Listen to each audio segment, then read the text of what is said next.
Greetings, everyone. My name is Francis Vorhies. I'm the director of the African Wildlife Economy Institute at Stellenbosch University. And my talk today is about wildlife economies and sustainable development. We'll focus mostly on the 2015 document, Transforming Our World, the 2030 Agenda for Sustainable Development, a path-breaking, game-changing document for sustainability on our planet. It's described as a plan of action for people, planet, and prosperity, in which our governments envision a world in which every country enjoys sustained, inclusive, and sustainable economic growth and decent work for all, a world in which consumption and production patterns and use of all natural resources, from air to land, from rivers, lakes, and aquifers to oceans and seas, are sustainable. We linked this vision of sustainable development to the wildlife economy, and you can see it in our vision statement and in our mission statement at the African Wildlife Economy Institute. We envision a world in which inclusive, diversified, and flourishing wildlife economies transform, enhance, and maintain African landscapes. And our mission is to enable these flourishing wildlife economies that transform landscapes in Africa in order to conserve nature, build climate resilience, generate inclusive economic opportunities, and enhance community well-being. In a sense, the African wildlife economy relates to all 17 of the Sustainable Development Goals that come out of the 2030 Agenda for Sustainable Development. We don't have time to explore all 17, but I'll take you through 7 of them. 2 that we will look at, the 2 on the goals that you could call planet or biosphere, 2 of the goals that you could call people or society, and 2 of the goals that you can call prosperity or economy, and then I have a slide on 17 at the end. So with respect to planet and biosphere and the concept of wildlife economy, we usually start with 15, life on land. That goal is to protect, restore, and promote sustainable use of terrestrial ecosystems, sustainably manage forests, combat desertification, and halt and reverse land degradation and halt biodiversity loss. There's several targets. I've listed 3 here.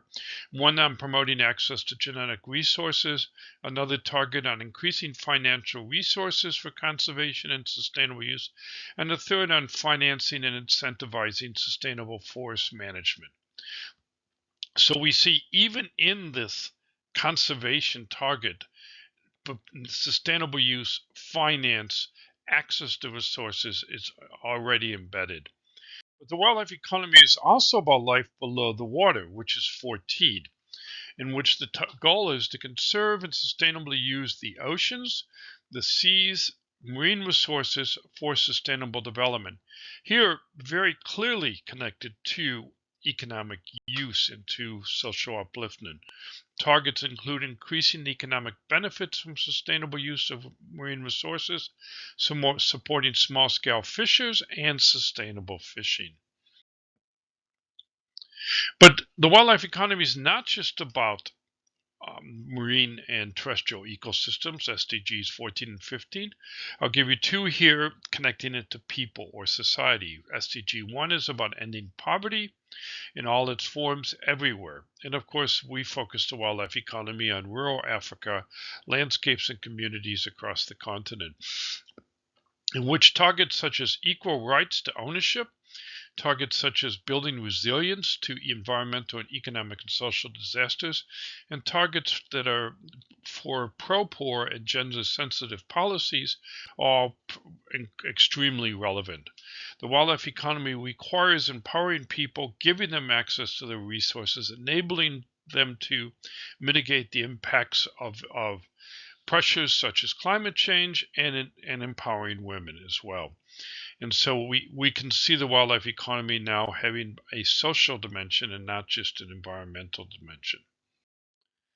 Another example is 16, which is on peace, justice, and strong institutions, where the goal is to promote peaceful and inclusive societies and to provide access to justice for all, and to build effective, accountable, and inclusive institutions with targets such as reducing corruption and bribery, developing effective, accountable, and transparent institutions, and ensuring responsive, inclusive, and representative decision making.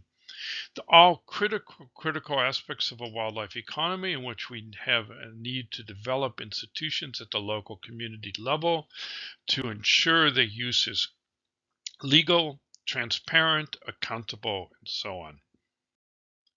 Now, linking these to the economy, the wildlife economy, to the economy targets, I'll give you two here. One that I think is critically important is SDG 12, ensuring sustainable consumption and production patterns. Sustainable consumption and production starts with our harvesting of wild resources, whether we talk about harvesting plants or animals, we talk about hunting or fishing or foraging. Target 12.2 talks about sustainable management and use of natural resources. So that's the foundation as we see it. There's also about promoting an understanding of sustainable lifestyles, which is the consumption side, and of developing and implementing tools for sustainability. Here, the target B is about sustainable tourism. Of course, we would look at tools. We look at tools for all forms of wildlife use. And then 8, which is about growth. And the wildlife economy wants prosperity and growth, especially for communities in rural landscapes across the continent. So SDG 8 promotes sustained, inclusive, and sustainable economic growth, full and productive employment, and decent work for all, including supporting job creation and growing enterprises. We would look at that at the community landscape level, improving resource efficiency in consumption and production, and again, a focus here on tourism, promoting beneficial and sustainable tourism, and we would argue to promote beneficial and sustainable use of all wild resources for whatever activity or product that's being produced. At the end of the SDGs, 17 is an attempt to take the 16 that before that and say, how do we make this happen? It's actually about the means of implementation, strengthening the means of implementation. And what I'll do here is I'll emphasize finance and trade targets within SDG 17, including investing in least developed countries, increasing the exports of developing countries, and removing trade barriers for least developed countries. Particular interest we have is on removing trade barriers for intra-African trade in wildlife goods and services, so that we can actually develop Africa through Africa trading wildlife products, whether that's tourism, wild meat, leather products, what have you, across the continent. So, connecting the SDGs through the wildlife economy. Again, taken from the 2030 Agenda, the governments recognize that social and economic development depends on the sustainable management of our planet's natural resources, and we are therefore determined to conserve and sustainably use oceans and seas, freshwater resources, as well as forests, mountains, dry lands, and to protect biodiversity, ecosystems, and wildlife. So we see the wildlife economy as the way to connect the dots, if you will, between these 17 goals at the landscape and rural community level. Now that's 2015 that document came out, but this was talked about many years before in the conservation world, but for some reason still the dots haven't been connected. And I'll just end with a couple slides on a fabulous document written back in 1980 where the term sustainable development was first used. It's called the World Conservation Strategy. It was an IUCN document, and that strategy said that conservation and sustainable use and sustainable development are mutually dependent can be illustrated by the plight of the rural poor. The dependence of rural communities on living resources is direct and immediate, which is what the wildlife economy focuses on. Living resource conservation, the strategy says, is essential for several development targets, including benign forms of energy, more efficient use of raw materials, prevention and reduction of desertification, soil degradation, living resource exploitation, and acceptable levels of health. So they were very comfortable back in 1980 to say that conservation is entirely compatible with growing demand for people-centered development, and that it achieves a wider distribution of benefits for people, makes fuller use of people's labor capabilities, motivations, and creativity, and is more sensitive to cultural. And so that document over 40 years ago had three objectives, in which I'll focus here on the third one for the wildlife economy: to ensure the sustainable use of species and ecosystems, notably fish and other wildlife, forests and grazing lands, which support millions of rural communities as well as major industries. That, in a nutshell, is the wildlife economy in language from 40 years ago. So wildlife economies we see as a way to deliver sustainable development across the landscapes of Africa.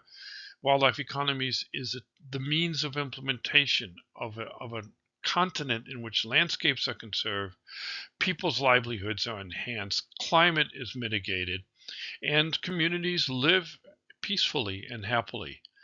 Love to talk more with you about it. Our website address is there, and thank you very much for your attention. Goodbye.